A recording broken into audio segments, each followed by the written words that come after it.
everybody, and welcome back. My name's Joel. My name's Hugh. And this is the Drafthouse Top 100. Where are we at? Of all time. Of all time, but where are we at? Number 20. Number 20. That's right. We're doing 20 through 11. Everything in the rearview mirror. Hot garbage. Who cares? Now we're talking about the real games. I will say once we've hit 20 here, these are... I mean, I might throw in 4 or 5 of the last 10, but these are games where even if I'm super tired and you're like, and the table's like, hey, let's play this. Okay. I don't know. I got some long ones. I'm like, I'm game. I mean, Probably. I'm down to play.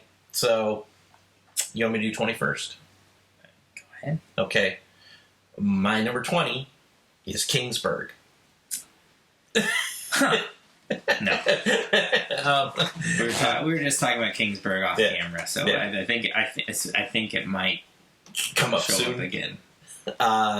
So Kingsburg is now there's been 2 versions. You want the newer version. Yeah, I've only played the newer version. The newer version has the expansion that came out for it built in, I think. The multiple expansion pieces, yeah. It is a dice rolling placement game. So I'm going to roll dice. Dice worker placement? I'm going to roll dice, and then I'm going to take those dice, and I can either... There's a board, and it's 1 through 20-something. Yeah. Because you can get bonuses to your numbers. But... if I have 6, 6, and 6, I have an 18. Right. Or I have a 12 and a 6. And I technically have a 6, 6, and 6, but you can't have dice in the same place. So once that 6 has been used, that's no longer available as a So spot. if you have 6, 6, and 6, you could go 18, or you could go 6 and 12. But then that's about it. But you also don't put them all out at once. Right. You put out one set if you're the first player. Well, you put out a set, right? That can be 1 through 3 dice at that time. But then the next person goes, and the next person goes. So by the time it gets back to you, a couple other spaces are missing from the board. And you can also see everybody else's dice. Right. So you can look at your dice and go, that number's not going to be there when it gets back around to me. Right. So, and then if you don't get to place your dice, that's where you get hurt in the game. If you don't get anything for the dice you've rolled. And there are ways to adjust dice up and down depending on what you've collected throughout the game. There are bonuses that you can get, and then the reason that you're collecting those, like items from the board, is to then go on and use them to build buildings. That's the modular part of the game where you'll have a certain set of buildings available to you to build. And you can play it randomly where there's one side that's the same for everybody, and then there's where you take these little strips that are random, and that's the way we play it. And you take the strips and you put them over 2... It tells you where to put the strip. So there's rows of like A, B, C, D, and I think it's A through F, and you'll get 2 strips, and those strips will have a B. It'll say B and F. So then your B will get replaced with this new strip that comes in. Your F will get replaced. So everybody will have those same starter ones, but now you have some different options available. Yeah, it's the game's always different and super modular. And then at the end, the other aspect of the game is you're moving on this little time chart. Passage chart, And that's how you figure out the end of each round. And then when you get to the end of the round, there's an army you have to face. Yeah, there's some sort of invasion of monsters, typically. And you want to always be able to beat that number. Because if you don't, you take a negative. So you're basically diverting resources to the ability to beat the monster versus building, but building is where like most of your points come from at the end of the game. So we're going to talk about it again. So could be might be soon. I don't know. Yeah. So I would say my number 20 is Kingsburg. All right. So your number 20 for now, Kingsburg. My number 20 I can't remember if you've talked about it yet, but I guarantee you will at some point. My number 20 is First Class. Not on my list. I don't believe you. No, not in my top 100. All right. That leaves it all on me to explain it. Yep. Pub Meeple shot that one out of my First Class. Well, it shot mine way up, even though I played it like twice. Yeah, it was like 111 or 112 on my list. All right. First Class is about building compartments on a train. For a train. Trying to make the nicest.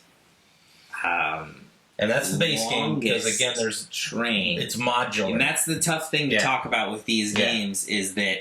So we'll go back to Kingsbury for a second. There, it's a modular game. I played it a bunch of times, so I've seen like all the modules, right. And I know the difference between the base stuff and the modules. I played this, I think, twice, and I can't tell you which chunk of modules that I think you played just the straight up version. The first time, and then the second time we added something. Yeah.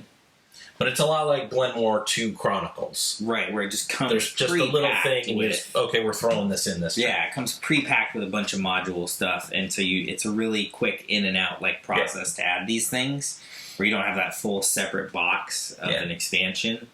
I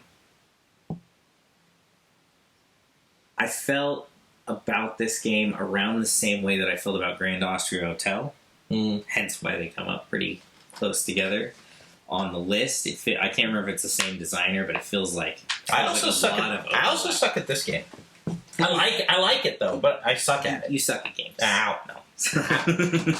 We'll see if he says that when we're playing Dice Forge. No, you don't suck at luck.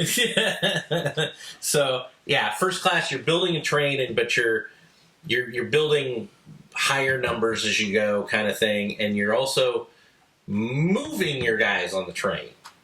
Well, filling the train, right? You're trying to get right. You're trying. I mean, it's the same thing. You're building your compartments, and then you're filling your and you're trying to get those multipliers. Because that's how you win. I mean, you're trying to get points in a game. It's like the weirdest one for me to try to talk about because I can't necessarily explain what I liked about the game.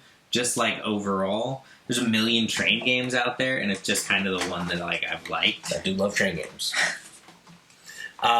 Here's the thing about First Class. It's one of those games. I can't think of any of the others right off the top of my head. Where hiding right behind when I get to the very end of the game, I feel that's when my engine finally caught on, and that's I guess that's and then the game's over. That's the other thing that's hard to say about it because it's Dice Forge. We might talk about that again soon. Dice Forge, I've had that same sort of thing where I hate that. Yeah. I hate that I just got my engine ready. And it's like, okay, next turn, game's over. Next turn, I'm going to do big things because now I clicked in that last spot and we're ready to go. And then it's like, all right, well, we're done. Congratulations, you got to use your engine one time. Maybe you did. And I hate that. I hate that so much. Except apparently, as it turns out, that's fun. It's super fun. Yeah. And you don't really know if your engine worked or not. It did. It did. Yeah. Did it? You just needed 2 more rounds. Yeah, and you don't have them. Yeah. So you're doing this mad scramble to get your engine, and it's in this case, literally, to get your engine kind of thing. And then you get there and you're like, done. I'm done.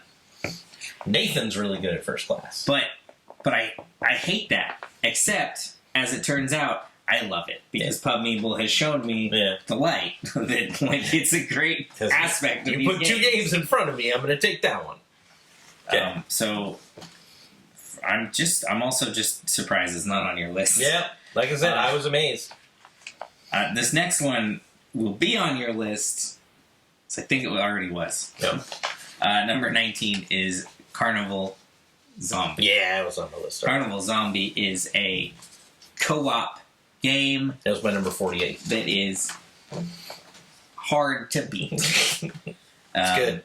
Waiting for that deluxe version still. So for the people who are smart, didn't worry about that other 8 hours of video. They just jumped right in here at the 20s. Yeah. Carnival Zombie is a game where you are playing co-op. You are in the middle of the city. I think it's Italy. Yeah. And there's a zombie invasion and you're happening.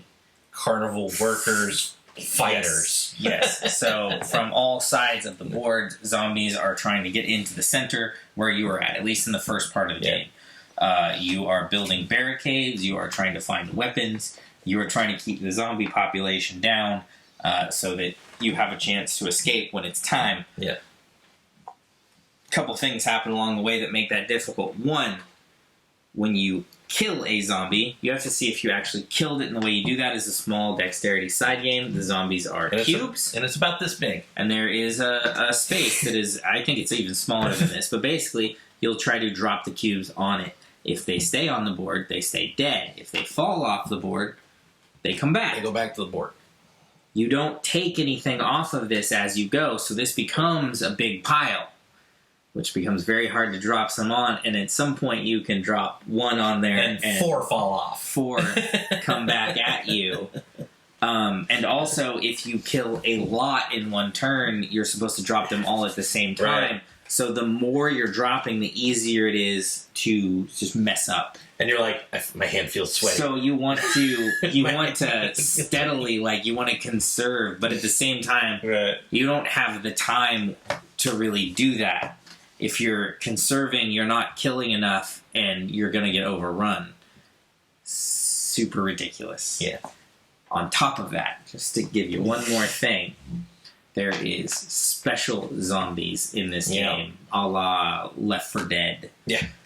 Where they have extra powers, where they do more stuff, where they're harder to kill, and they will make your life hell. Yeah. And if you manage to get far enough into the game that you're sort of ready to go, you then have to try to traverse the map and get out. And there's like 3 or 4 different ways to get out. Yeah. You can go through the maze. They're all bad. The sewers, or you can go by boat. And where you have just built this one area with all of these barricades and you're set up and ready to go, the problem is you can't just live there. Mm-hmm. You got to get out of the city. So now you got to go into sort of the naked wilderness and attempt to get out. And so far, I haven't. I have never actually successfully completed this game, which is sometimes a nuisance. There's another game that we played with a similar setup, and it basically just felt impossible. This one doesn't feel impossible. This one, you're still go back and you're like, man, if I'd just done this slightly different or this slightly different, or if I'd been better at dropping my zombies once here or there, like that could have made the whole difference, but I didn't do it perfect, and the game punished me for it. The other game that I'm talking about, it felt like even when you did it perfect, the game just punished you, and you got to ride that line. Like, it's got to still feel possible at the end, even if you don't make it.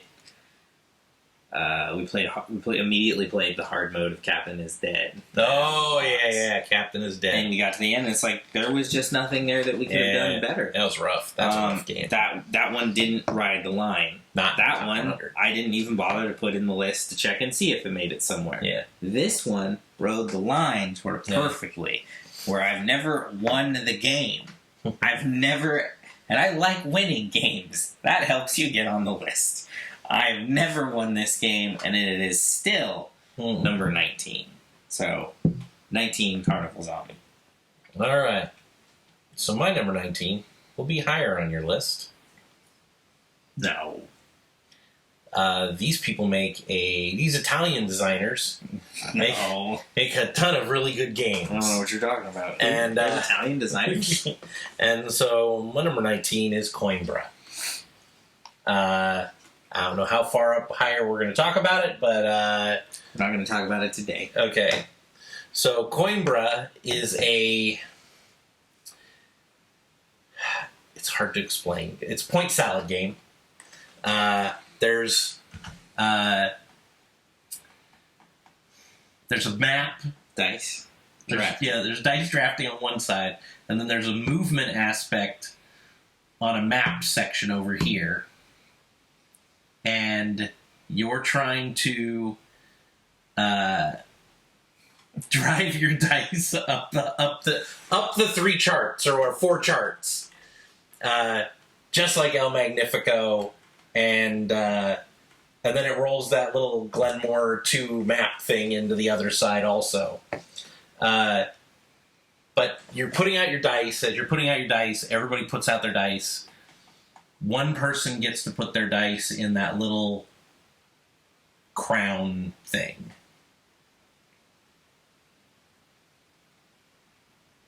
And that gives them a bonus, I think. I can't remember. I want to jump in here, but I just want to see how far you can get. And just, for me, and we've played it a lot. I mean, I've probably played it 10 times. So you get, is it 3? I think it's 3 dice. Yes, You get 3 dice. You get to roll. Those dice will be colored based on actions that have happened previously.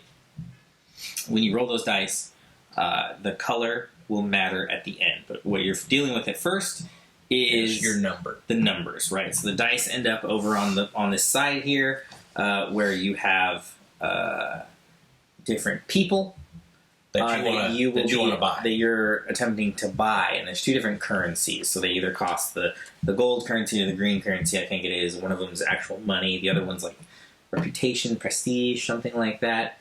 Again, there's a lot of different names for these things in games, and I was just I get it confused with the four charts in El Magnifico.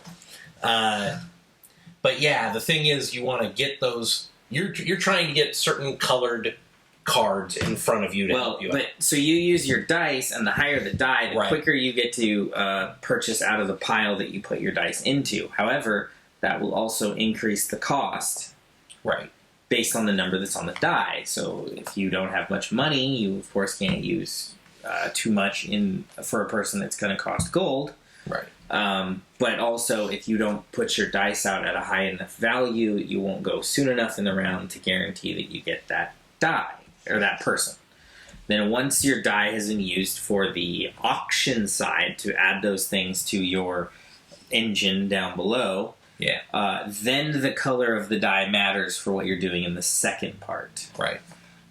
Those then allow you to do the things or to activate the things that are tracked with those colors. So the purple comes up, and you basically do all the action stuff that corresponds to purple. Right.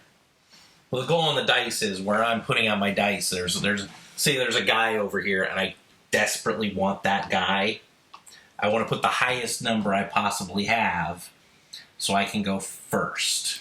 Right, but that also means that you're then going to pay the most to get that guy. Yeah. Which you might not have, so you can't even... You can do it to burn people that way, I believe. And then there's another section for your dice that are just do things like allow you to go first or give you bonuses separate from the people. Then there's a third chunk of the game, once you've done all of those, where you're basically going on a boat race. Yeah. You're over here on this board, caravanning around. Well, you're trying to collect points off of some cards that are out, that are... you have to meet the prerequisite of the card to, take it. Yeah. So there's only a few of those that go out per round.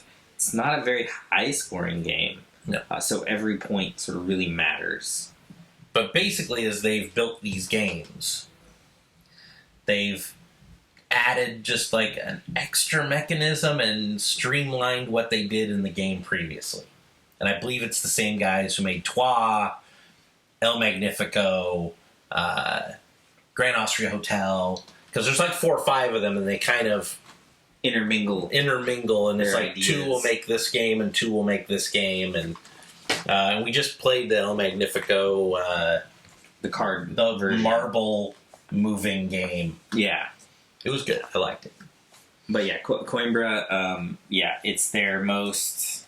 I haven't played Black Game Wheel, so I can't say that now, but it was, at the time, their most, colorful, their most, vibrant It was also their version. Most point salad-y game.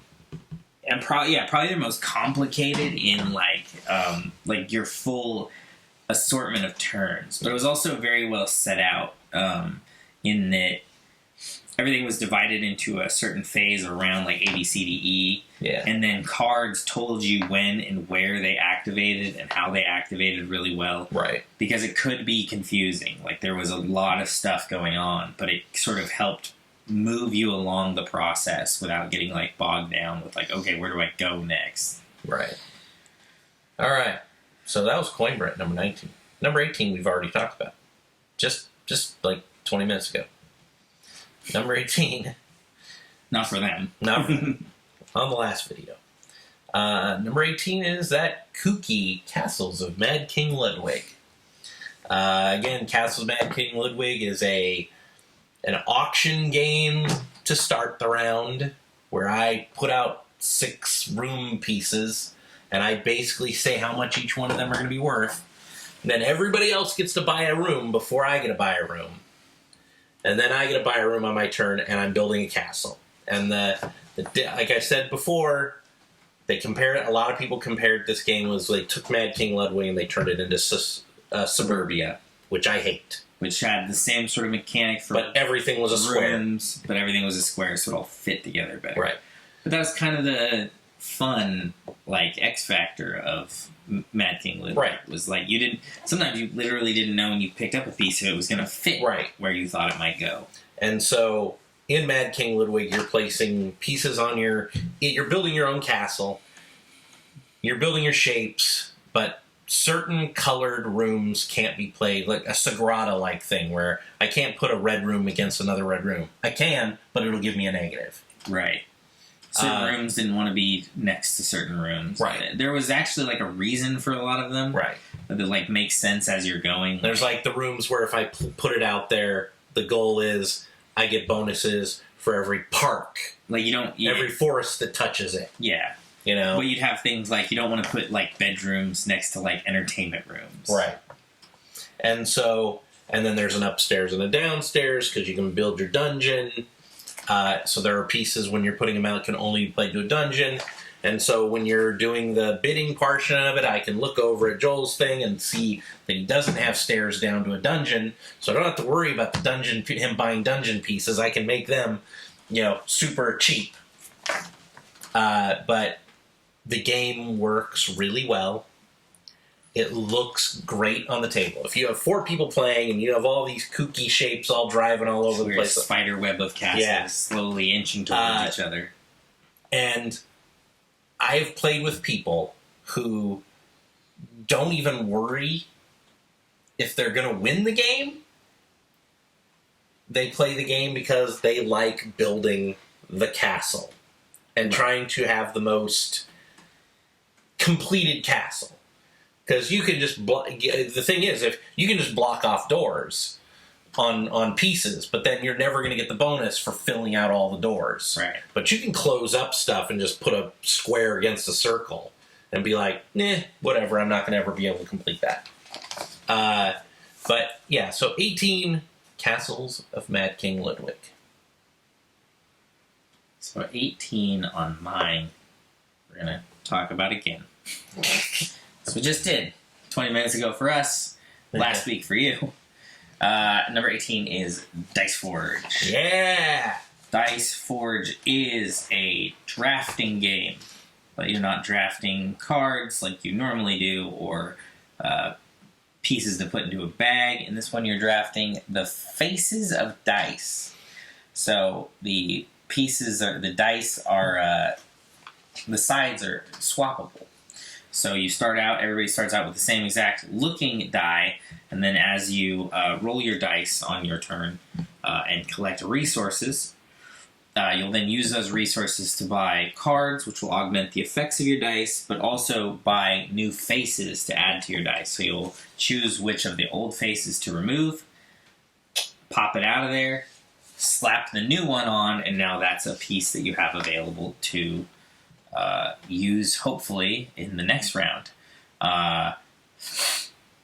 It's not actually supposed to be a press your luck game, but it feels that way at times, because, it's not like a card drafting game where normally you're burning through a deck and you're doing it repeatedly, so eventually you'll see that card. You can put a face on and just then never see it again, right? So you're it's like an odds thing. So you're just deciding, like, do I want to just put more straight up points on there so I'm likely to roll points every time?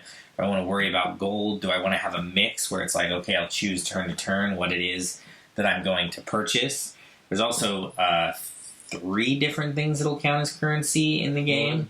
So are you focusing on one currency and stacking that all up at once? Are you slowly building all of them up and then having big turns where you buy just really huge things? Well, and there's sides of the dice that you can get which are either or. Right. Or both. So the more expensive you're allowed to buy on the die face store, the better the thing is you're going to get. This thing has the same exact problem that my number 20 did, First Class, in that you get to the point where you feel like your engine is made. Like you actually are looking at the kind of dice that you want to roll every turn. I don't know what he's talking about. I've never felt that way. And then the game is over. That exact turn. So I when we first started playing it, I was always like, man, I hate this. Like, this game needs to go on like 3 more rounds just so I get to use the stuff that I've built. But as it turns out, like, no, I don't. I'm just happy to have like gotten there, like this start of the engine. Now they do have the expansion now, which adds like, but you play them separate. You either pick one expansion or the other, and there's like an extra board and allows you to do a little more. Right. The thing that I'll say for those games is that possibly on the good side, because there's some other games that don't do it, is that you build your engine. And if you were building it right along the way, you've got points already. Right? And if you weren't, you probably don't have enough points yet. Some games, you can get your engines going, and then there's not much to do with them, and so you know already who's won or who's lost, and you still have to play 2 more hours of game. Dominant Species. Oof. You can lose that game in like the second turn, and then you're still stuck playing it for 2 to 3 hours. I know there's people who love that game. I hate that game. This is a game that you can play for 30 minutes, and you have a good idea who was doing well and who wasn't. Yeah. And then you get to call it quits. Yeah. Right? Like, it works out right. I still wish that those few extra rounds existed just so you could, I don't know, rub it in, I guess. Not me, because I can't win this game to save my life, but like, somebody gets to rub it in, and I feel they should have that chance. I agree. But that doesn't stop me from liking the game. A lot, obviously, because it's number 18. Yeah, I'm higher than me. Number 17, here it is, Hugh. I know you've been waiting for it. Number 17 is Quantum. Wow, that is a far drop from last year. Last year, this was your number 1 game. Well, I just wanted to make sure everybody played it. Wow. It is not ever actually my number 1 game. It is a game that deserves more recognition than it gets, a la Paper Tales, which you talked about recently, where you like that game and but you think the nobody talks about it. Nobody's talking about it. Right. I don't see anybody talking about Quantum. Quantum is... I hear about it all the time. As you should, as everyone should. Quantum is a sci-fi dice movement game. Your dice represent ships. The number that is face up determines what type of ship it is. And what kind of action it can take. Those ships tend to be... They're all obviously 1 through 6. It's a 6-sided die. The lower the number... Okay, wait a minute. I have one thing I have to say. Do you remember the first time we played this game? Probably not. Do you remember how the dice felt like when we played the game? I'm going to talk about that. Okay. Because that's important to maybe why it's not liked. Super effing weird. It's the one thing I always remember about it. Let's get there. Okay. So, the lower the number, the less movement the dice have. But... in battles, you want to have basically the lower total wins. So the lower the number, the stronger the ship is, but the slower it moves. Yeah. The higher it is, it moves much faster around the board, but then you get into battles and it's easier to lose. The battle is basically 2 people roll, and your roll plus the number on the die is your total, and whoever has the higher total loses. Yeah. You're playing golf with these ones. But the actual objective is to surround these planets, and these planets will have a number on them, and if you lock in around the planet and you have that total, exact total, sitting around the planet, you win it. So if it has an 8, you have 4 spots to work with. So if you can just get 2 dice over there that have 4s and lock them in and have them there at the beginning of your turn, you win the planet. You could have 2 2s. Fly up to the planet, and then they're really hard to knock out. How many planets do you have to win the game? It depends, I believe, on the amount of players. Okay. Your dice can get killed, in which case they go off to the side of the board, but then they can be brought back in. You have a certain amount of actions you have each turn. One of them can be to bring dice ships back in. Another one is to reform your ships, which is to take them and actually roll them so you can immediately turn your ship from one die side to another. However, you're rolling it. You don't have any option in what's coming up. You're just praying that you get the right ones. So there is a bit of like luck, or at least there is a bit of strategy and percentages, right? Like, am I more likely to get a lower number or a higher number depending on what I'm trying to do? Right. What's currently happening around me? When the game first came out, the first edition had dice that felt like they were made out of Vaseline. Yeah, it was weird. Like they were pliable and weird, and like you could felt sticky, like they were coming off in your hand. And if you held on to one too long, you could start to reshape it. Yeah, that was awful. Yeah, that was a bad choice. Was that Funforge? Funforge. Bad choice. It was super weird. I don't have that version of the game. Yeah. I have the second edition where the dice are just dice, normal dice. They should be. Which is good. I think that probably hurt the game pretty badly because it did. For me, it helped. Because when it was newer, we were talking about it, and then everybody was talking about the fact that the dice were crap and you couldn't play the game. Right. You could. You just had to replace the dice. But like, why would you do that when you put $50 into a game? Right. You better have some That's dice. all dice. You better have some dice that work in that game. Second edition's fine. If you find that one, buy it, play it, like it. I'm also not sure if this game's in print anymore either. I don't know, but I didn't spend a lot for my copy, right. So you can still, and that was well after it was out, so you can still get it at a reasonable price. Because I really think the gummy dice really hurt that game. That was probably not helpful. It was it's a $50 game, and most of the components in the game are dice, and they were all like bad. Yeah, so find second edition. Yeah, play second edition. This game, I will say, as Hugh was saying in the beginning, I probably artificially pump it up a little bit because it's one that I think deserves recognition and doesn't get it. And I think the way to do that is to say, hey, this is a really good game. It's a really good game. It is a really good game. It would be in my top 100.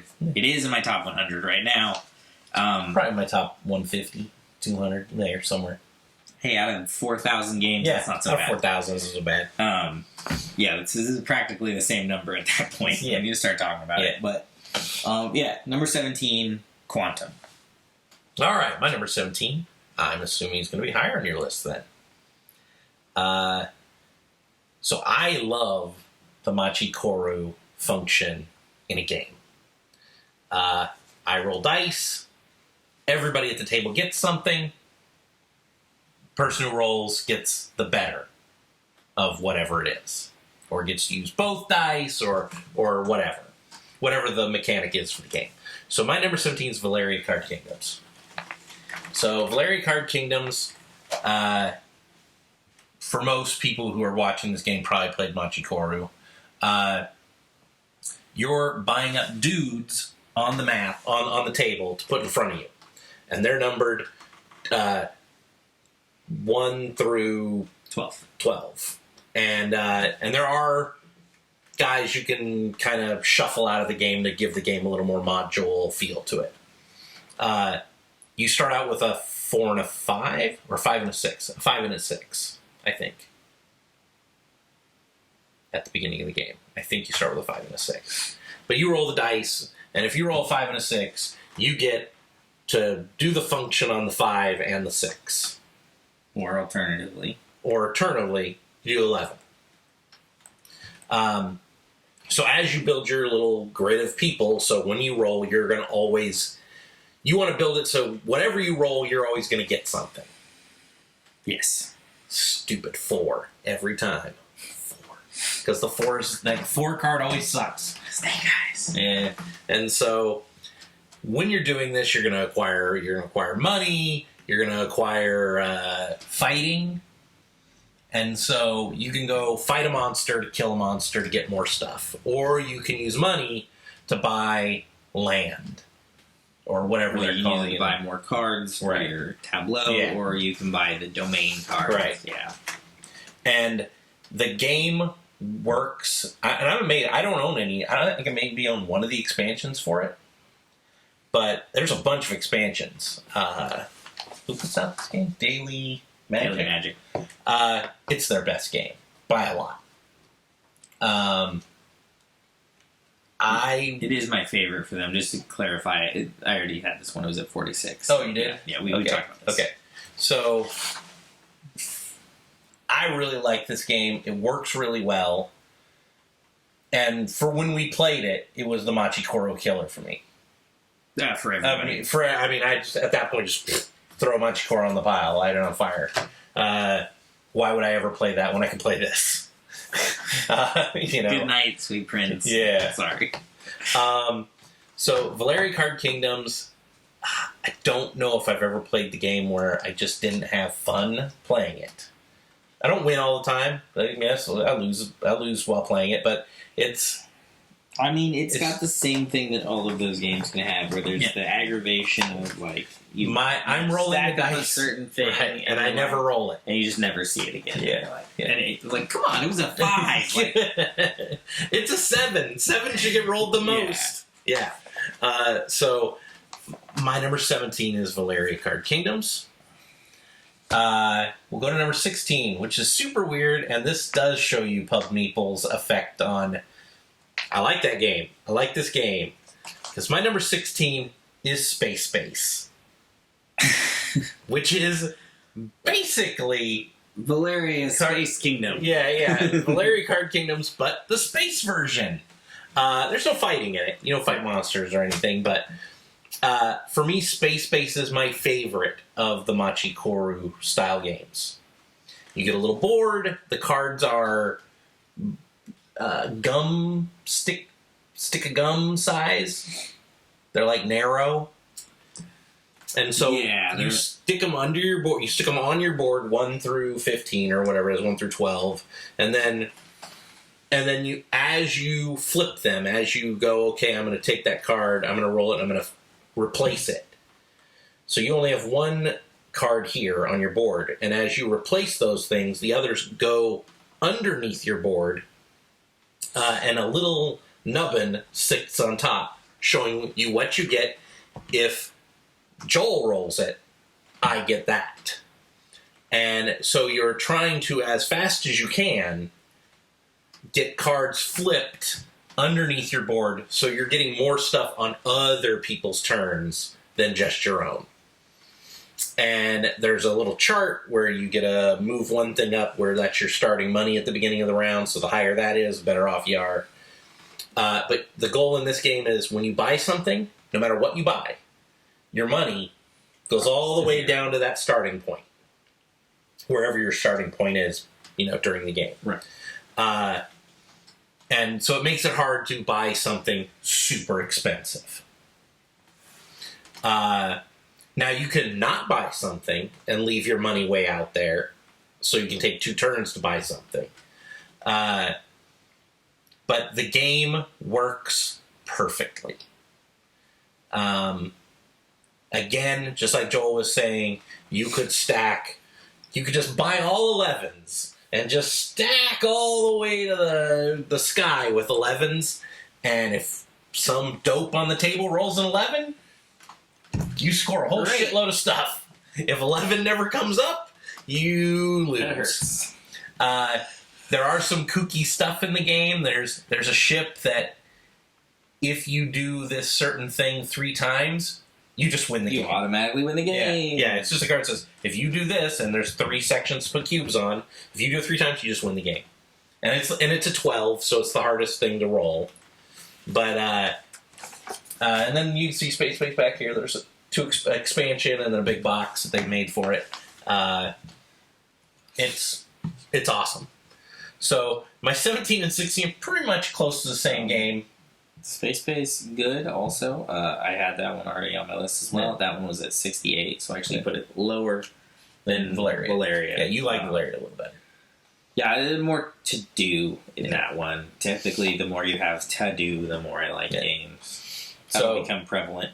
Real quick on this. So my 16 is Space Base. It's also, by the way, really easy to teach people, and the certainly one of the easier of the with the dice rolling. Yeah. I don't know what you want to call those games, but where you're taking a turn on everyone's turn. Right.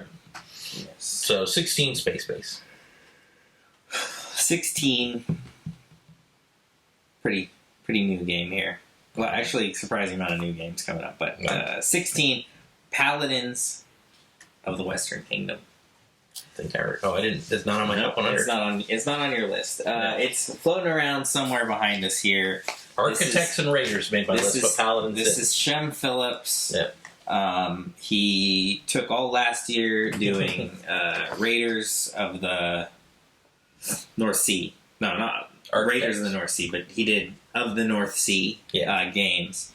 One of those super strong. Two of them kind of okay. They're just not my favorite. I didn't like them. Yeah. But in particular, Raiders of the North Sea was great. Love it. That was the one that was all built around this worker placement where you put one worker on, took one worker off. Right?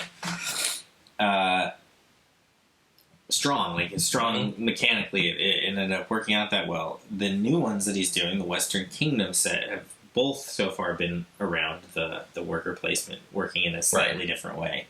Architects, I don't think we've talked about it on your list, so I'm sure that one's... No, Architects already talked about. Did you? Yeah. Okay. I talked about Raiders and Architects already. Architects does more variation on the worker placement side. Right. Where you... Raiders was 53 for me. Where you can put people down in places you already have people, and that makes more of the action happen. And then people can affect where your pieces are more often in that one. Paladins, on the other hand, less emphasis on that part, more on just the sheer amount of stuff and also that you do. That middle section where everybody interacts with the middle section. Yeah, so it has the weirdest board also of any board game. This game currently takes up a lot of table space. Our table that we have here, you have to actually put the board on sideways to make it fit. Same art going on. All sort of characters that you'll sort of recognize. Yeah. Same stuff kind of happening. Mm-hmm. If you've played any of the Western Kingdom, or if you've played Raiders of the North Sea, with the way everything interacts, there was just more of it there. It was just sort of the most complex as far as the amount of stuff you could do, right? None of the games have felt like point salad-y. There's always a very clear objective. This one, a little less so than the other ones, but then I kind of felt like it opened it up some. We might be talking about some other games by him, so I don't want to go over it. I don't want to go over it too much right now, just Shem Phillips in general, but if you like his style, you'll at least like the aesthetic of every one of his games. I have only not liked one of his games. I had the two that I just didn't think were as good. I thought Explorers was fine. I enjoyed it. Yeah, I just didn't think they were as good. Who's the other one? Whatever. Shipwright. Shipwright. I did not like Shipwright. But Raiders was just the standout one in that group, and so far between Paladins and Architects, I don't feel like there's a particular standout, but that's because they're both really good. Really strong. Right. So that is 16 Paladins of the Western Kingdom. 15, homie, we're going dressmaking. It's Rococo. Rococo! Rococo is a game about making dresses for fancy-ass people at a fancy-ass ball. You're collecting, the necessary materials. Yep. And then you're building the dress and getting the dress, either sold off. You sell it for money, or you put it on, or give it to somebody and let them go to a party with it. Yeah, basically, it's like you're either sending it out for advertising or you're selling the dress off. It's played where the dress ends up in an area matters. Sometimes it'll get you free stuff, and sometimes it's area of control also. Yeah, so there's multiple levels at this party. There's the different levels of the house that they're in. The people on the higher up are the elite, so that's where you really want most of your stuff, but it's hard to get it all up there. Right. Because at the end of the game, if you have a guy up top, you can move that guy to the top of the building and watch fireworks. Yes, which is just a way to get points. More basically. points. Yeah. There's also small effects you can have on the board itself to change a little bit of the point structure in the areas. But the main thing that you're doing is materials. Getting those materials turned into dresses. I was told about the game, and I was like, this is dumb. Because the theme just I didn't care about it. And then you get to play it, and mechanically, it's all like super good, and it's colorful. It goes with a classic, what time, like Renaissance maybe period. So it doesn't have that like. Pret-a-Porter is the other one that people talk about. Right. That one's like a high fashion, current thing, and this one has a class. I haven't got to Pret-a-Porter yet, but I will get to it at some point because I got to Rococo, and I was like, wow, the fashion game is actually knocking it out of the park. And the other thing is, Eagle Griffin has the new deluxe version of Rococo coming out with art by Ian O'Toole. So... Right. The one that I've played is just classic, out of print, straight up standard Rococo. It's hard to get right now, so I wouldn't recommend it. No, I think you could get it right now if you wanted to, because people are probably selling their old ones, getting ready for the new one. That could be true. Yeah. So now might be a good time to get them. But for a while there, you weren't getting them for less than a couple $100. Super expensive. I don't want to say not worth it, because for some people it is, some people it isn't, right? It's not like just that $20 difference between them. Like, you're talking about a lot of money, right? Where you could get you get other games around this or higher up on my list for $50, and that one you were going to pay $200 for. Right. But it's a really solid game, and you should get it if you can. And the theme is so different from most other games. The different theme is good. Ultimately, different themes are usually good. Mm-hmm. I just heard about this one ahead of time, and especially because of the person who was telling me was saying it like it was like ridiculous. Like, we're gonna make dresses. We're gonna make dresses. It's gonna be great. And it's like, no, that doesn't sound all that. Because you say that, and it makes you think of like Mall Madness or something. Yeah, makes you think of a kid's. That shopping, I think it was Mall Madness, that kids game where you went around to the shopping stores and bought stuff. I immediately, for some reason, thought of like Legally Blonde, which has nothing to do with making dresses. Right. But just like when they were describing it, it was like that was the thing that came to my head. It's nothing like that. Yeah. So don't let the theme throw you off either. Like, it's a good game. Yeah. What number was that? Is that it? 15? Europe? No, I'm up. 15.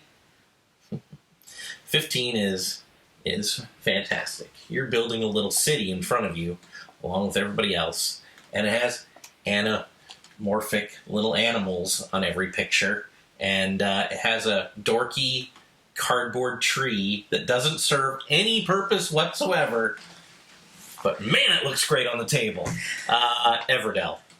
Everdell is again, one of those games where you build your engine and you're like, yeah, I'm really doing it, and then your game ends. For this one, I think it more so has to do with how you play, because you can get that engine cranking pretty hard, but... it's a weird game in the fact that it's played in seasons, but everybody doesn't move to the next season when you do. So, depending on how you play... You could be done 20 minutes before the last person leaves the game. You probably haven't done well at that point. Yeah. But there's nothing to say that you haven't. Like, you could just have lined up all your moves perfectly. But and you might have maximized your ability. There are times where it still comes down to what cards are out for you to buy. If the right things don't land...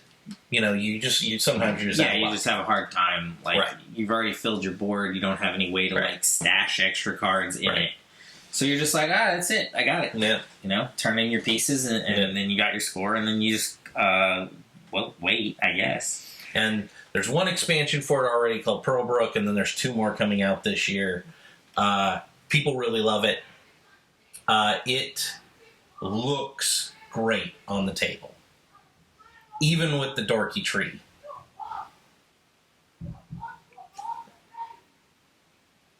just going to wait because it's loud enough. It's just going to be in the background the whole time. Okay, well, hopefully we'll edit that. If not, who cares? There was just some kids yelling. So Everdell, the art for this game is really great. The components are really great. And I give them if we ever do a top 10 components in a game, the squishy berries of Everdell in the game. That come with the game it's in my top 10 If we ever components. do the bottom 10 opponents, the giant cardboard tree that immediately falls apart might be on that list as well. The components out of the box already have what would be like the deluxe components. In some people's games, it's almost like you should just put in the deluxe components. I don't know how many times we can say it. I like this game, worker placement game. The amount of workers you have will vary, just like some games. However, that will extend the amount of time that you're in a turn, but in your own phase, right? Not in your turn, but in your phase. Mm-hmm. Everybody will still take their turns in between. It's not like you have 3 more workers, and so you just do 3 actions in a row, and people wait for you to catch up. They'll keep going on their turn. You'll keep going on your turn, but you might not be in the same season. You're going to be like, I'm going to move. Oh, all my workers are on the board. I don't have any moves. I'm going to go to the next season. And on the tree, which doesn't serve a lot of purposes, except for it holds your people for your next season. So you reach up, grab your people, take your people from all over the board, and that puts you into your next season. Yeah. But everybody else gets to keep playing, and then when their game is done, their game is done. You can just be done, and you can add up your points and be like, okay. Yeah, do what you want at that point. I really like that. It feels friendlier than most worker placements. It feels more involved with the people at the table than a lot of worker placements, because a lot of the times the worker placement stuff is just me going here blocks you, and that happens in this game. But also, me going here blocks you, and I can try to stall and leave that there to block you longer, and I'm going to take the cards you want from under that are available in the meadow to block you, so that you have this one that you could play for free.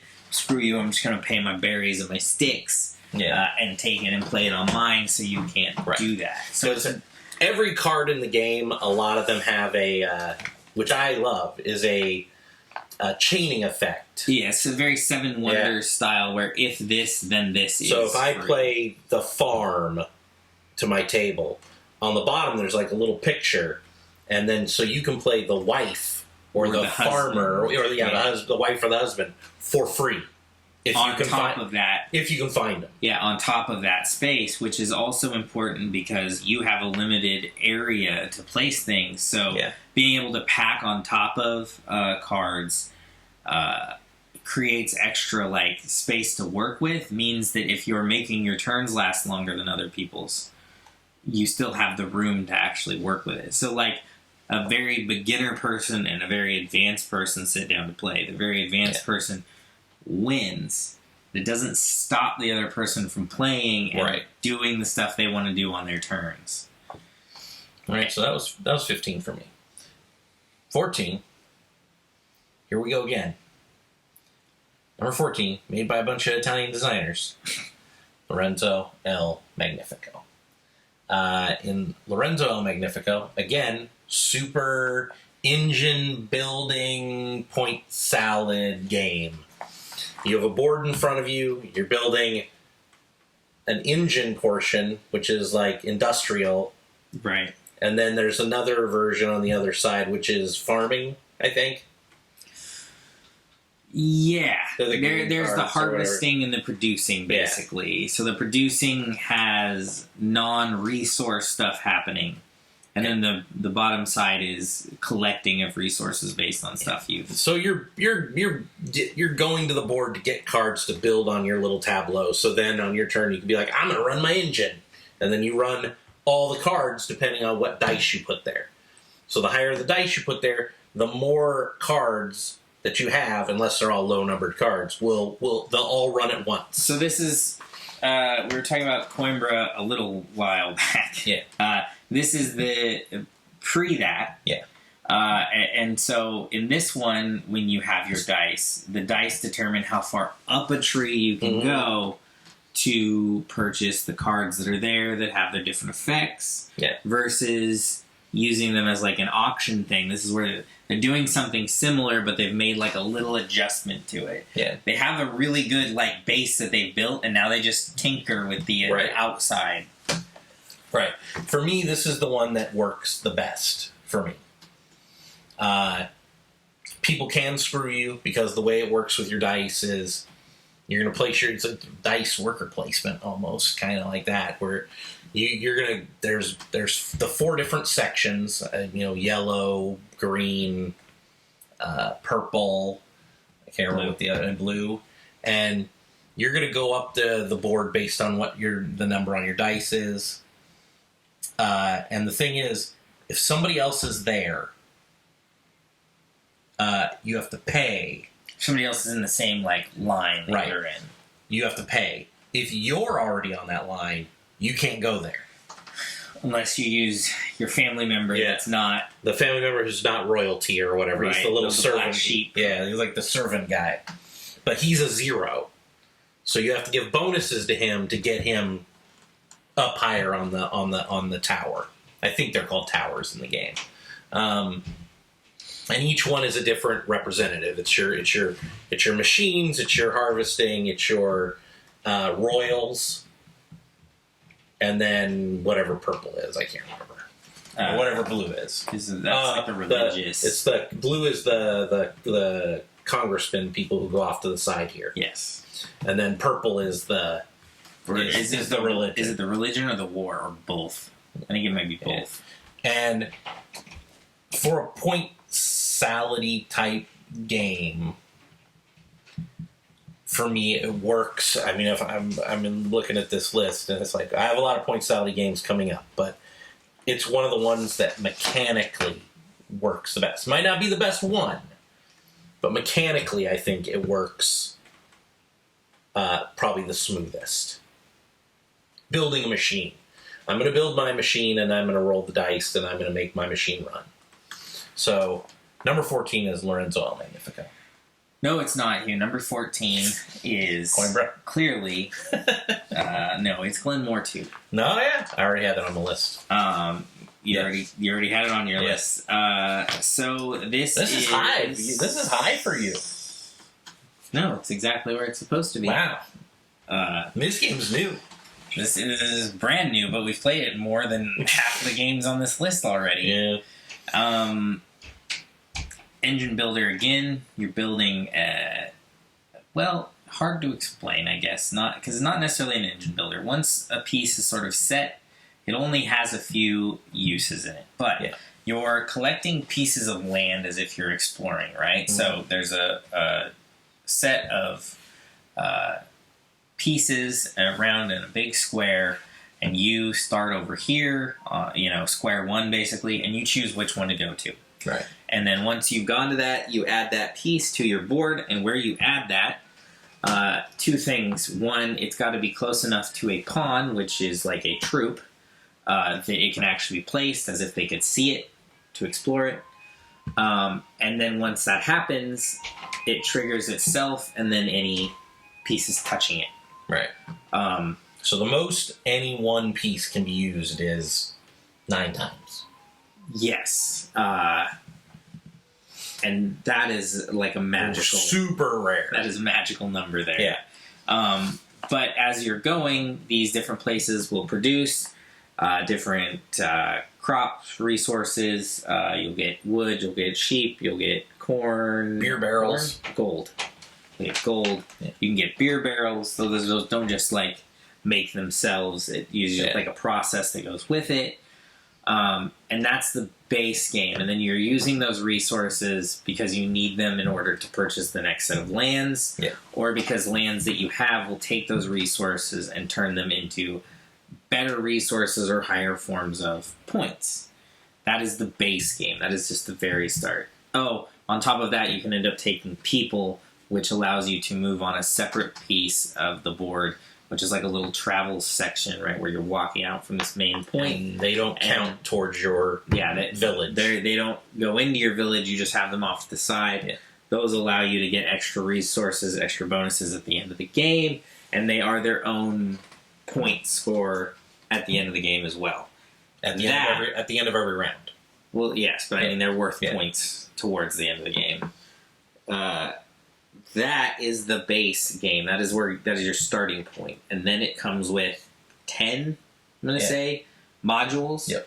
And what those do is they'll add extra pieces to the game, places that you'll explore, and they'll find a way to put an emphasis on at least one resource. That's typically what we found, is that what it'll do is, like, this game, sheep will become super important. This game, wood will become super important. Yeah.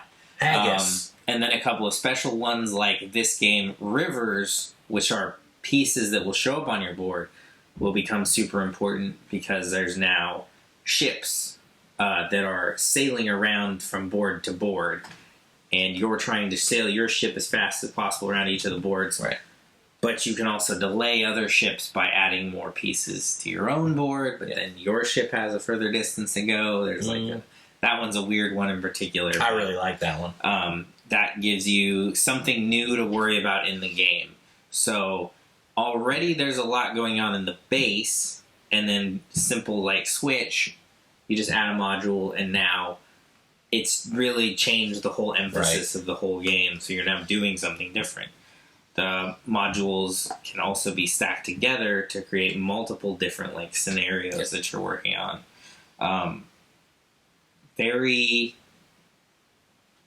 complex, right? You have to know what's going on in the base game to be able. A lot of these games you can just throw an expansion in and you're good to go. But if you don't know what you're doing, right, in the very base, then these modules are nuts to try to attach. Now, for me, the best thing about Glenmore 2 is, in the end scoring of the game, you're always basing your scoring on who scored the least, who has the least of something. That's your base number.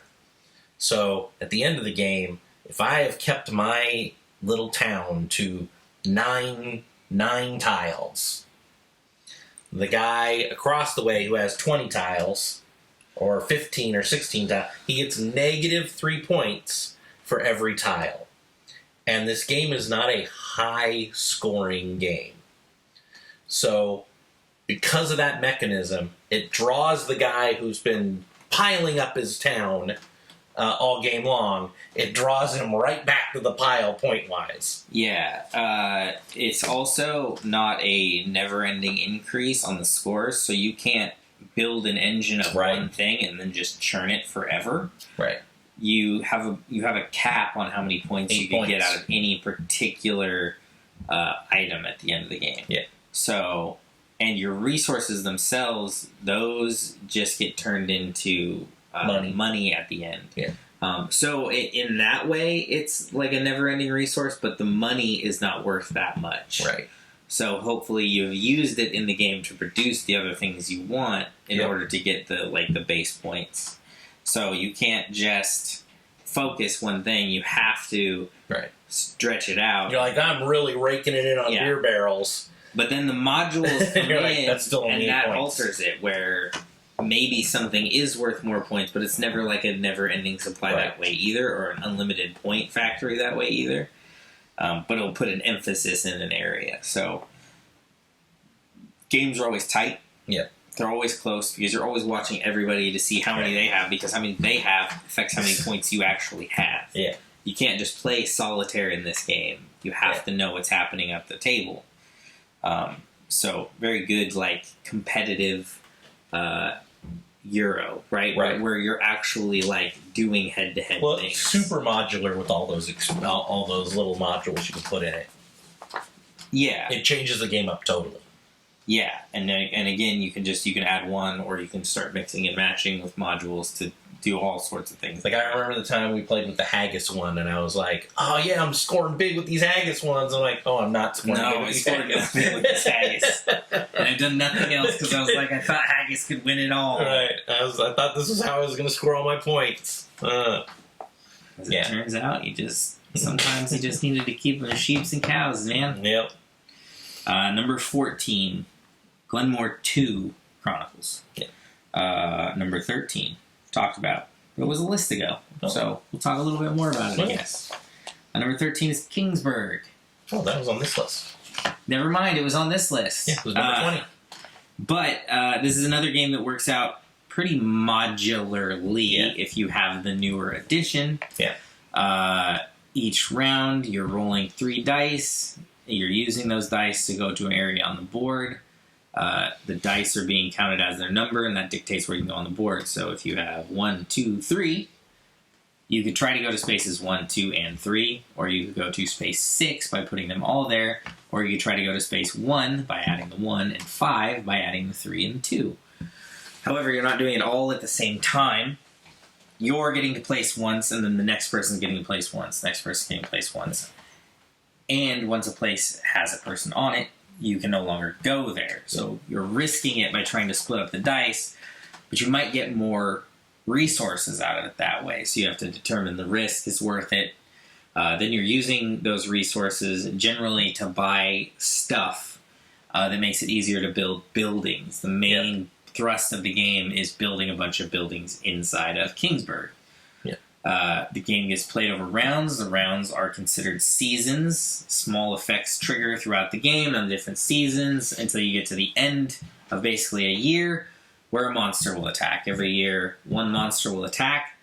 It will attack for a certain value that will increase per year, but has a range for each year. Right. So year 1, it's 1 through 3. That's on the back of the card, too. 2 through 4. Yeah. But if you don't fully stop the monster attack, bad things happen. Yeah. But you don't want to over defend because that meant you diverted too many resources from building your city to stopping the monster.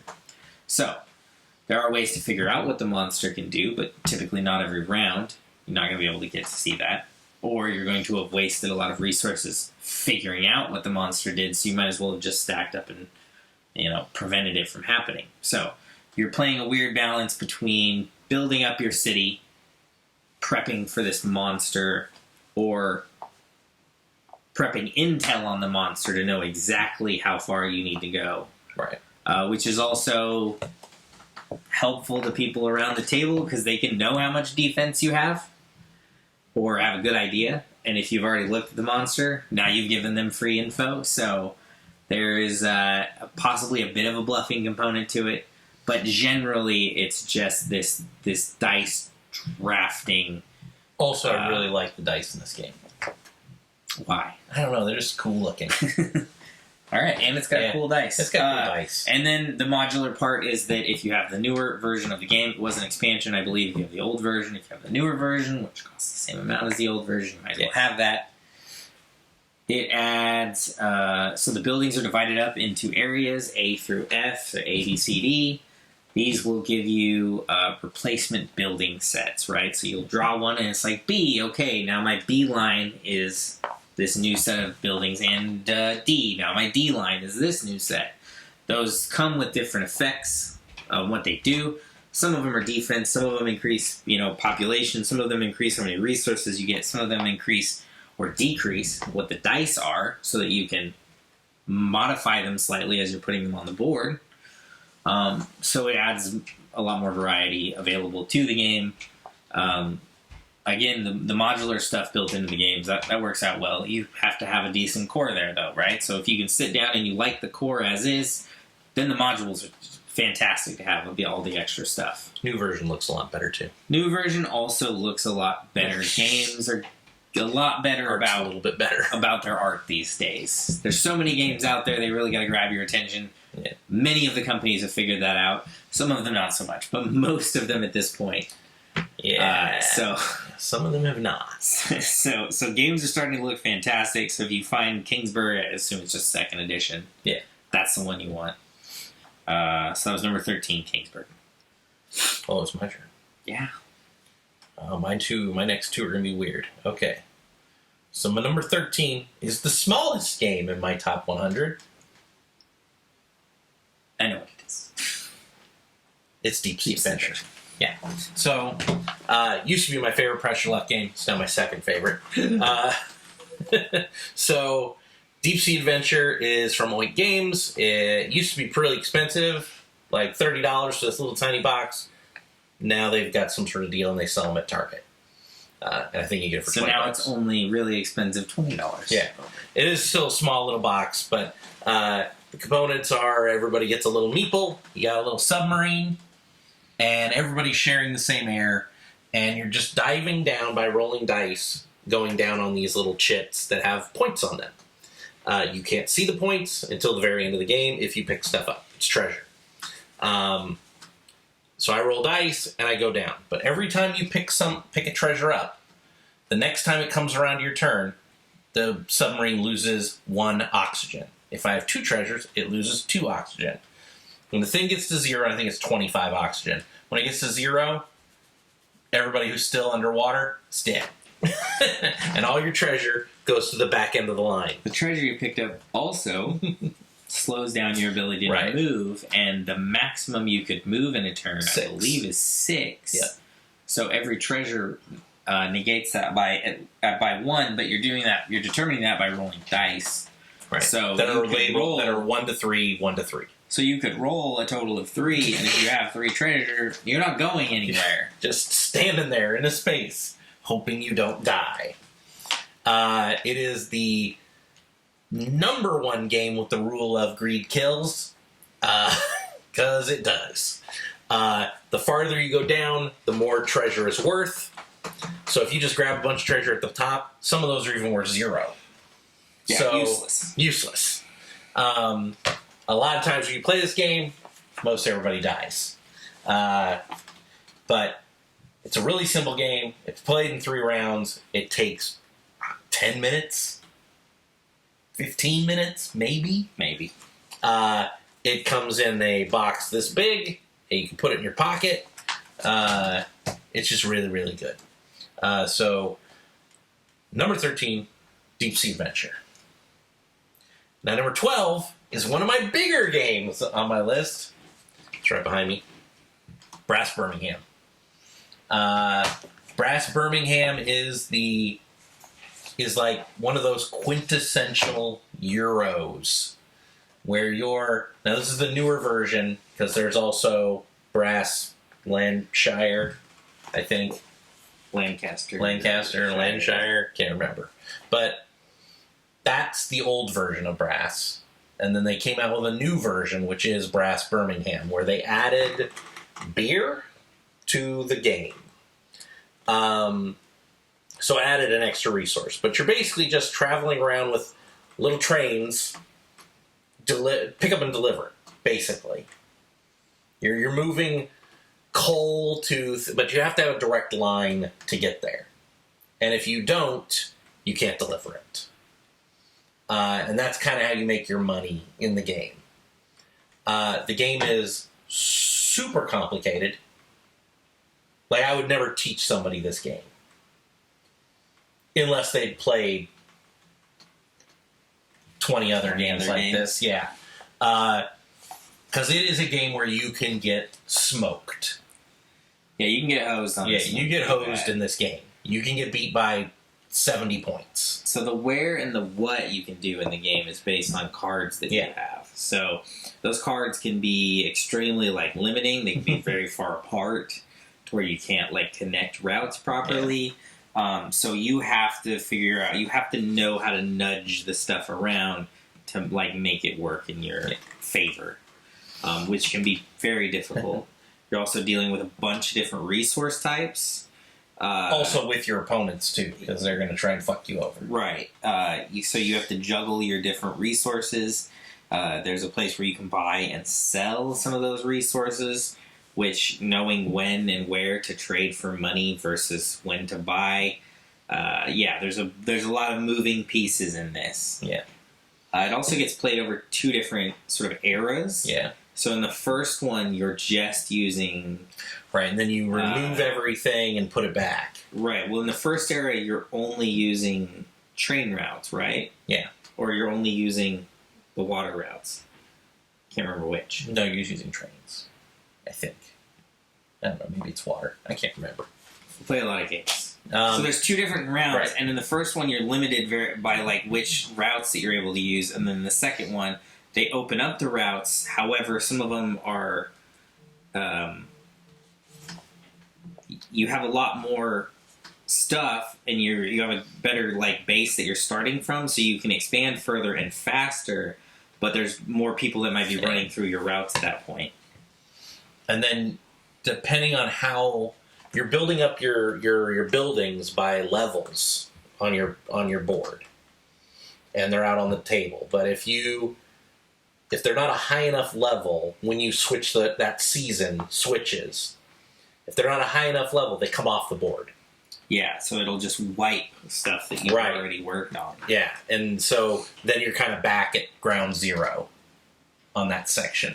And like I said, it is a game where if somebody knows what they're doing and other people don't, they are going to crush you in this game. So it is not for everybody. It is a game that takes 2 to 3 hours. If you're learning how to play, it's going to take 4 hours. Yeah, it is. It is not a quick setup the first time through. Yeah. The deluxe version that came out, there's a retail version, but there's a deluxe version that has these super nice clay poker chips. That's the money in the game. Super nice. The game looks great. Yeah.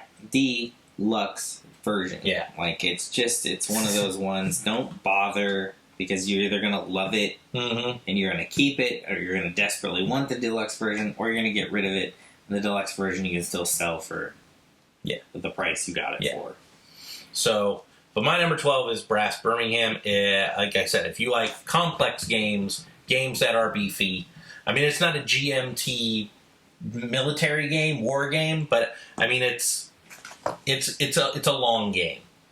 So it's not for everybody. But so number 12, Brass heavy Birmingham. Euro. Number 12. Let's keep it heavy Euro. So this one doesn't have a deluxe version, and it should, because the old version is brown and bland and gross, but it's still a good game. Puerto Rico. Yeah, Puerto Rico. I think we talked about San Juan a few times. Let's talk about Puerto Rico. Yeah. Puerto Rico is a engine builder. There's a deluxe version, but you have to pay $1 gajillion for it because it came out as the 10th anniversary. Oh yeah, $1 gajillion deluxe version. Always the best. Each turn, what you're doing is determined by the action that was picked. Yeah. Not just for you, but for everyone around the table. So when you pick an action, you get to do that action plus bonus things. Yeah. When other people pick the actions, you just do the main action. Then they do the bonus thing. Yeah. You're trying to collect various exports that you can put on boats, ship them out, and collect money for.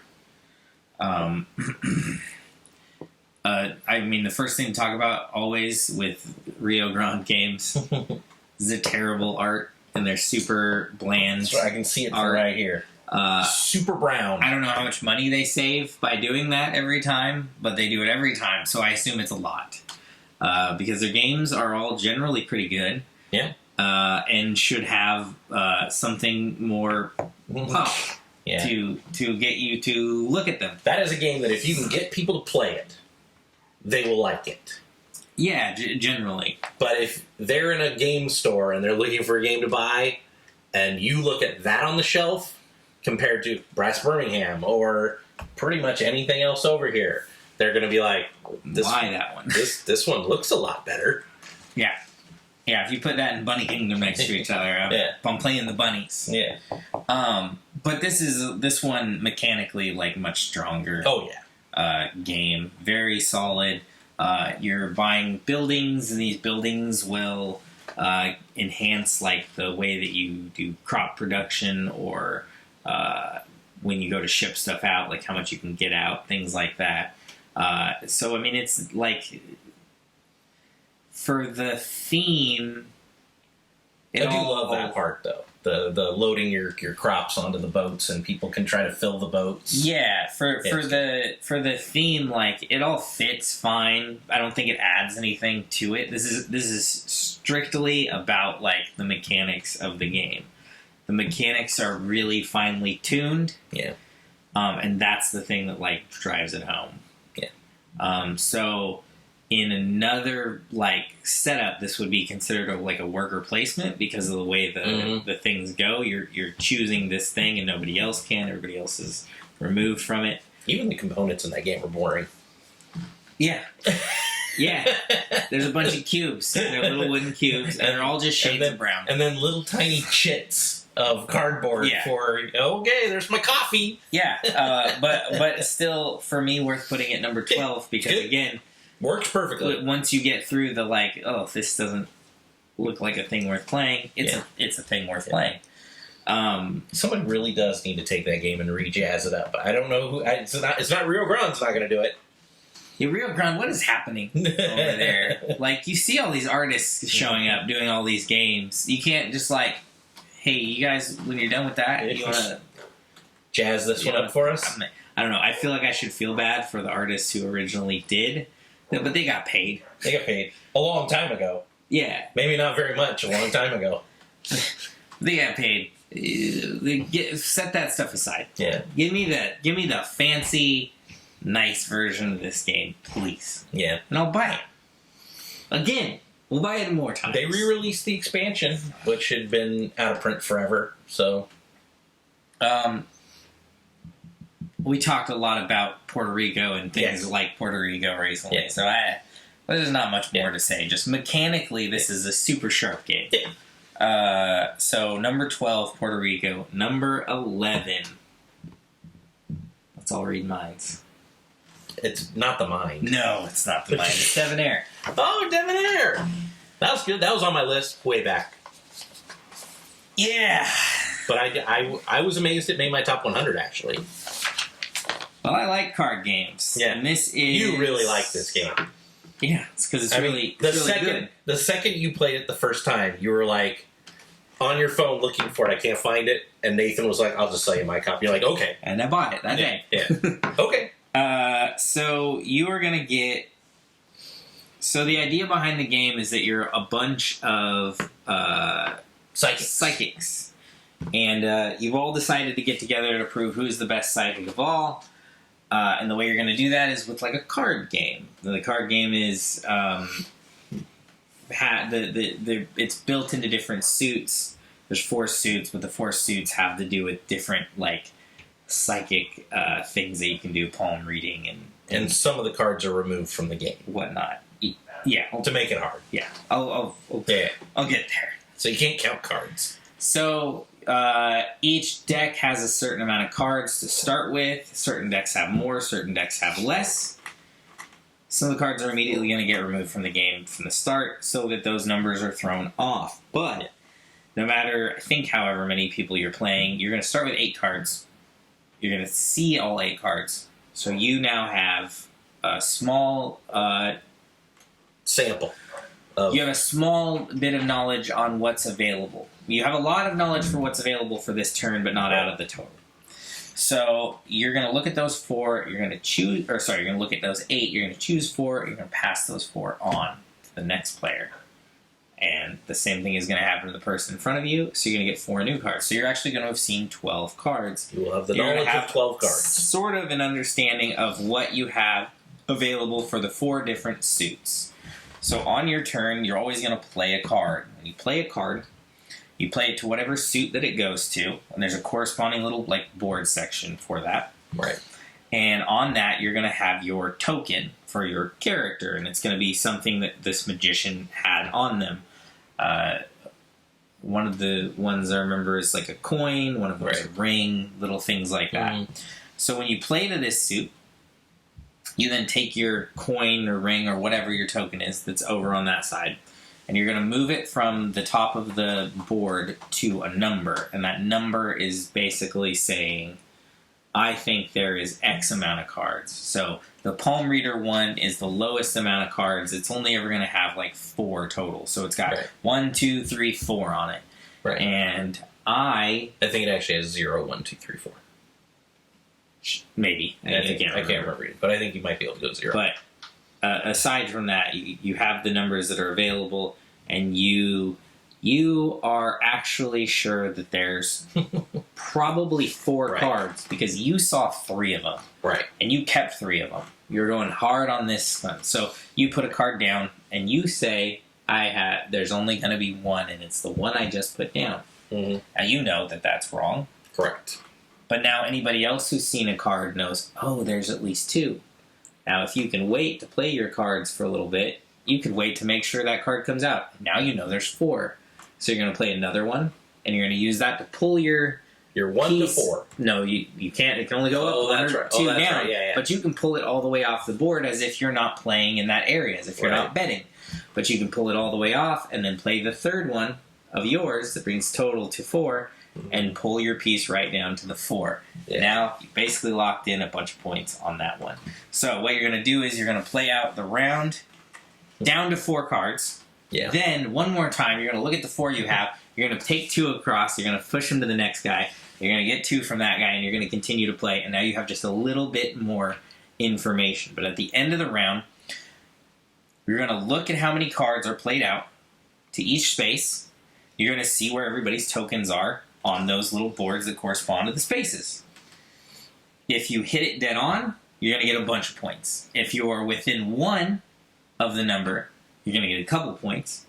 If you're further than that, you're going to lose a couple points unless your token wasn't actually in the betting area. If you had pulled it away because you realized, oh, I'm going to be too far off, I'm not going to get close enough to do it. So, it is a giant bluffing game, and it is... looking to see if it's available anywhere. It is a poker... like game in that you're playing the odds to the best of your knowledge, right? You saw these certain cards, your opponent saw certain cards, you're trying to determine if you know better about an area than he does, and like lock in, you're basically, instead of saying, I know I have 2 pair over here and I think you have 3 of a kind, what I'm saying is, I saw these cards and I'm certain there's 4 of them because I think you have 1 across the table kind of thing. It was never reprinted. It was made in 2012. It's never been remade. There's none on Amazon, none on eBay. It is not an easy game to find at the moment. There's 3 on BGG right now, but definitely worth the $35. Yeah, I think originally it came out, it was actually like $40. I got mine a bit cheaper than that. Thank you, Nathan. Yeah. But yeah, it's a big bluffing game. If you have people like poker, this is the right game to put in front of them. So it's a pokerish style game. It gives you a little theme in there that like just sort of fits on the table. Like if you just tell people, we're all magicians or we're all psychics, and we're trying to see who's the best psychic. There's enough going on that sort of fits. It all feels right. But when it boils down to it, you're just playing like this betting, poker style bluffing game. Yeah, it's a good game. And I think it's a really good game because I put it at number 11. Yeah, good. I remember the day we played that. I think we also played Biblios that day. Yeah, I also bought that. And I think I was just... And anytime I think of Biblios, I always just think, we should play Debonair. Well, I thought they were pretty close together in my head, clearly. Was that your number 11? That's number 11. Okay, my number 11 is... it's a game that, at this table, I'm pretty sure I'm the only one who liked it.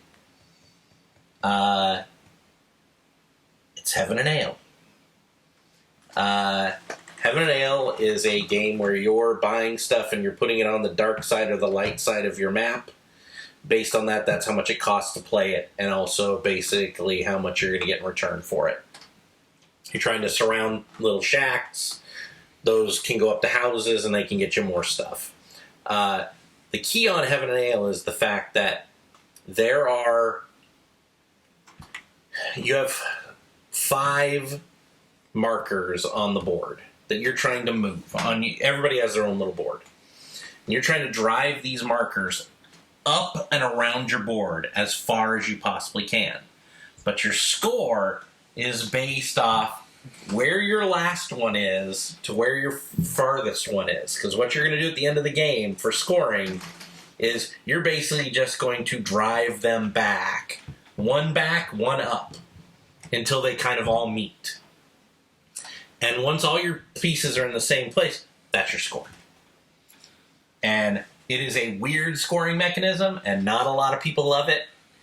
But it is that thing that I talked earlier, the last 10, I can't remember what game we were talking about at that time, but it's that balance thing, where it's like... Lowlands. Yeah, Lowlands, where you're looking for that...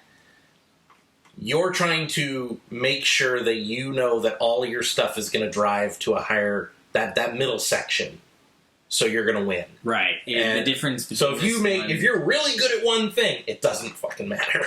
Right, because you're only getting half the points along the way for it. Right.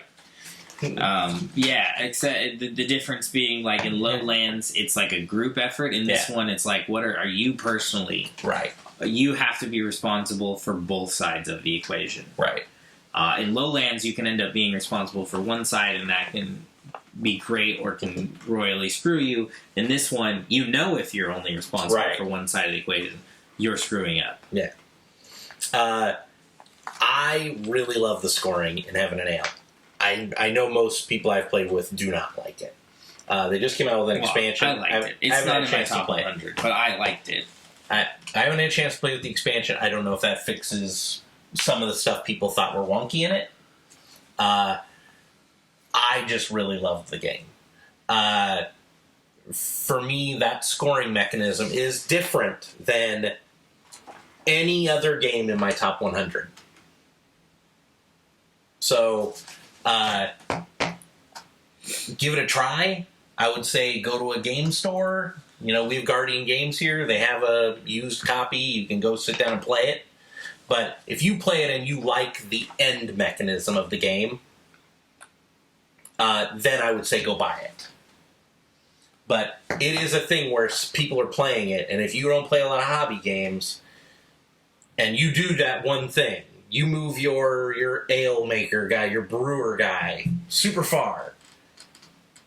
And that's the other piece you're moving, because that's your modifier. And then you move your other pieces, you move your brown piece all the way to the end of the road, point-wise, and you think you did great, but you still have a piece way back over here at 10 points, and then you lose the game by 30 points or something, and you thought, man, I did so well. You know? I was crushing you guys. Nope, you didn't. So I would say give it a try. Because I took 4 points over here. Right. I win. Right. So for me, it's a really good game. And I think it's Michael Kiesling made it. It's the same guy who made Azul, I think. Yeah. The scoring mechanism alone makes the game a top 100 game for me. But the game, for me, it looks great. Every part of the game, the mechanisms work great for me. I know if I lost the game, it also has the Takanoko thing on it, where you're driving your piece and you can't go backwards. Tokaido. Yeah, Tokaido, where you go and it's like you can't go backwards. So, if you lose, somebody didn't screw you over, really. You lost. You did it yourself. You screwed you over. Yeah, you screwed you over. Learn the math. But my number 11 is Heaven and Ale. And that finishes our 20 to 11. It. Except for that other list, you know? Yeah. But, you know. So we've got one more list to go, which is our top 10.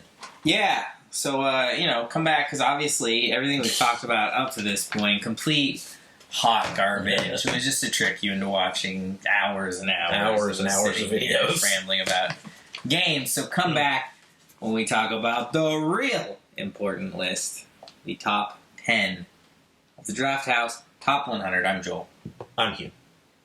Catch you later.